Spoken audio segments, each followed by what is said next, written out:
The Soldiers Monument, the Obelisk, the box, an eyesore in our community since 2020. For so many Santa Feans, this is a symbol of our city different, broken and divided.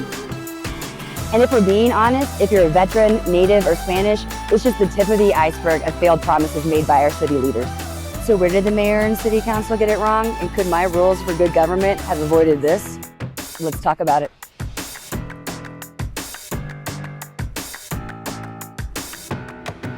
Issues with the Soldiers Monument had existed since it was gifted to Santa Fe in 1867, but it wasn't until recently when failed leadership and bad government created an unavoidable situation.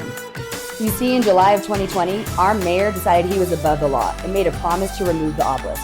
He even secretly tried to remove it and failed, but not before damaging the obelisk. Then for 3 months, he did nothing as activists threatened to take down the obelisk. No response, no report to law enforcement. Then the obelisk was toppled.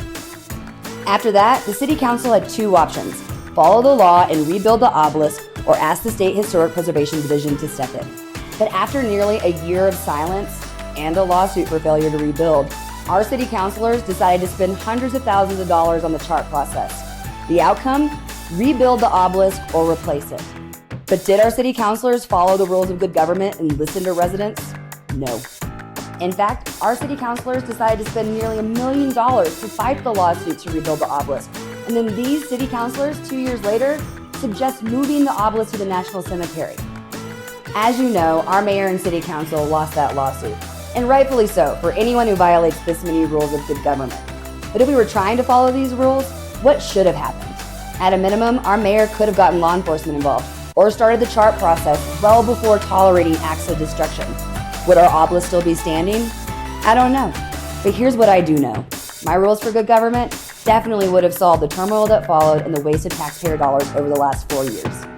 I'll leave you with this final thought.